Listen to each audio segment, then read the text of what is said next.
Kala dawuh sapa Al-Faqih, Jawi Al-Faqih rahimahullahu taala. Haddatsana Abdul Qasim Abdurrahman bin Muhammad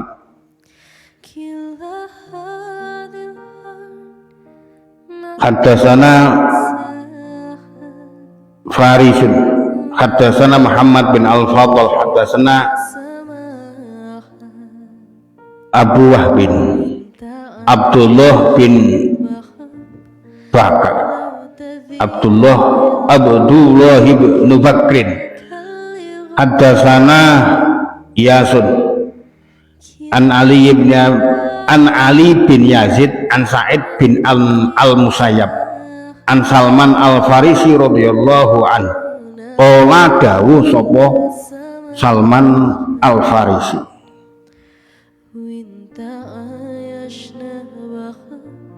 qala dawuh sapa Salman Al-Farisi dawuh Salman Al-Farisi khotbah ngedai khotbah na ing kita ramai na ing kita mulang na ing kita sapa Rasulullah sallallahu alaihi wasallam akhir yaumin ing dalem akhir dina min Sa'bana sanging wulan Sa'ban akhir yaumin ing dalem akhir dina min Sa'bana sanging wulan Sa'ban waqala monggo dawuh sapa jeneng Nabi dawuh jeneng Nabi ayyuhan nas iling-iling manusa innahu stune kelakuan qad adalla iku teman-teman ngiup-ngiupi ngiup-ngiupi kumeng sira kabeh sarun apa wulan dimun kang gedhe dimun kang agung mubarakun kang den barokahi sahrun yaiku wulan fihi kang iku ing dalem wulan Lailatul Qadri apa Lailatul Qadar wa ya ta'ala Lailatul Qadar khair niku luwih bagus min alfi syahrin tinimbang 1000 sasi sahrun ya sasi farrodo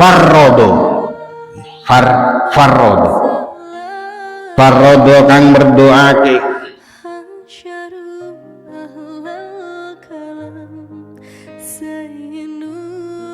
sapa Allah Gusti Allah siyamahu ing masani sahr wa jalan dadekake sapa Gusti Allah dadekno qiyamul laili ing salat mengine Ramadan tatawuan ing laku sunnah aku sunnah yo ana sing ngendikake nek dimulai saking badha isya kaya salat tarawih wa jalalan dadekake sapa Allah qiyamul lailihi ing salat wengine Ramadan tatawuan didadekno tatawuan ing laku sunnah paman monggo tawi sapane wong tatawwa iku gawe kesunatan sapa man fihi ing dalem lain bihos latin kelawan siji perkara minal khairi dayane kebagusan kana mengono sapa man kaman anane wong kaman iku kaya wong ada kang nekani kang lakoni sapa man faridatan ing kaperdonan fima ing dalem barang siwahu kang sakliyane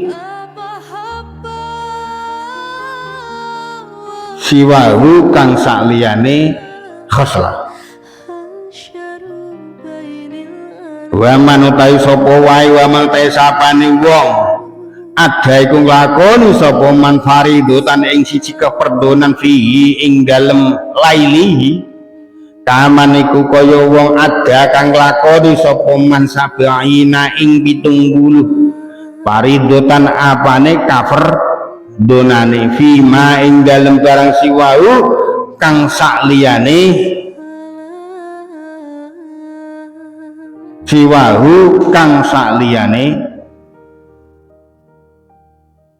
khas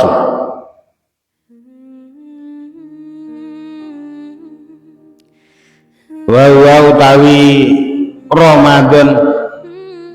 wa utawi Ramadan sahru sabriku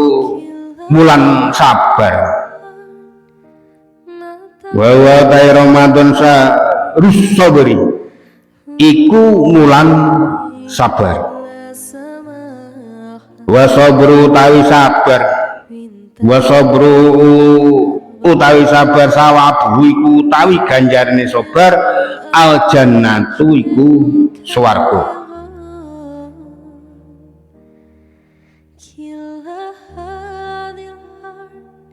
wa utawi Ramadan syahrul muwasatiku sasine tulung tinulung wa syahrun lan ngurang lan wulan wa syahrun lan ngurang yuzatu kang den tambahi bihi ing dalem wulan apa rezeki apa rezeki mukmin rezekine wong mukmin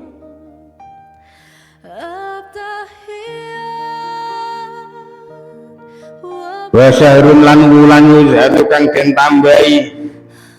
yuzatu kang den tambahi fihi ing dalem syahrun rizqul mukmini apa rezekine wong mukmin manutawi sapane wong fattara iku aweh bukanan sapa man mulane nek terus di napa nggih diartekno Jawane ini repot soalnya iso wae salah persepsi soalnya nek cara dianu kan ngeten man fattara man utawi sapa wong fattara iku mukakno sapa man akhire wong do rame-rame nggodha kancane ben do muka mulane aweh bukonan man utawi sapa wonge fattara iku aweh bukonan sapa man fihi ing dalem sahr so iman ing wong kang poso kana mongko ana lahu iku tepet wiman iku raqabatin iku apa merdekake budak wa maghfiratun lan pangapura lidzunubihi krana dosane man kulna matur kita man fattara fihi shaiman kana lahu itqu raqabatin wa maghfiratun lidzunubihi akhire kulna matur kita pripun pemature sahabat ya Rasulullah ya Rasulullah laisa mboten wonten kulluna ya sekabihe kita laisa ora ana kulluna ya sekabihe kita yajidu manggi kita punika manggi kita yajidu manggi yajidu ketemu maing perkara yuftiru kang duka bihi kelawan mas sapa asaimu tiyang ingkang siam pola dawuh sapa Rasulullah yuk timaringi sapa Allah Allah ada sawab ing iki ganjaran liman kedue wong marang wong yuftiru kang aweh bukonan sapa man iman ing wong kang poso alamadak kotalabanin ing atase sak icipan susu sak napa nggih sak kejerutan susu autamroten utawa kurma au surbati main utawa sak cegukan banyu wa manutai sapa wonge asba iku aweh mangan sapa aweh mangan marek sapa man marekno sapa man enek di maknane marekno iku sogo sampean salah persepsi nggih teng mriki soalé marek aku dari kata parek nggih sogo sampean kok persepsi nggone kata parek utawa cedak mulane aweh mangan wareg so iman ing wong kang poso Karena mongko ana lahu iku tetep kedue man maghfiratun utawi pangapura lidzunubi marang pira-pira dosane man wasakolan maringi ngombe ing man sapa rabbuh pengirane man min haudi saking telaga ingsun diceritake Kanjeng Nabi niku duwe telaga ya jatah telaga wong kok ngombe banyu telaga khaute Kanjeng Nabi niku bar ngombe ora ngorong selawase min haudi saking telaga ingsun surbatan ing sacegukan layat ma'u kang ora ngorong sapa man ba'daha ing dalem sakwuse ngombe hatta yadkhula ing mlebu sapa man al jannata ing swarga wa kana lan lahu iku kedue man mislu ajri